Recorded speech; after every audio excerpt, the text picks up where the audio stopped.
Mikonkonina hetsika eto andrenivohitra kosa ny AVC sy ny mpiaradia amin'ny filoteo Andry Rajoelina Rampitso fitaovam-pivavahana ao amin'ny kianja mitafo Mahamasina ary hoarahina diabe miakatra eny Ambotsoroatra eo amin'ny tsangambato natokana ho an'ny lavo tamin'ny 7 febroary 2024 izany. Manoloana io ary manoloana an'izay ary dia miomana ihany koa ny eo anivon'ny mpitandro ny filaminana.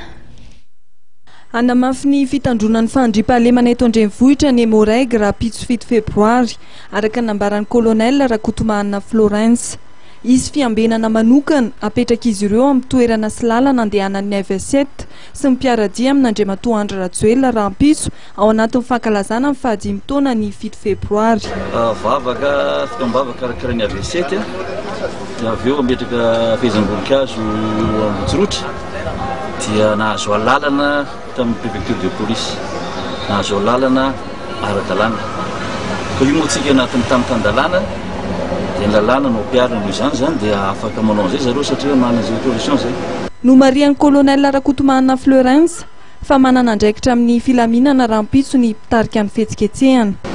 Efa voafehitra ao amin'ny taratasy hatrany zany zavatra tokony atao zareo na eo fitandronan'ny filaminana zany na eo amin'ny tsy fanelingelena fifamoivoizina. Na zany aza tsy maintsy misy ny andraikitra raisin'ny mpitandro filaminana satria raha vao misy vorovoron'olona dia andraikitra mpitandro filaminana no mitandro an'izay filaminana sy fandriam-pahalemana izay. Dia tsy maintsy misy ihany tena izy tokoa ny dispositif apetraka mba hiarovana izay ataontsika hoe eopeka hanao zavatra hafa.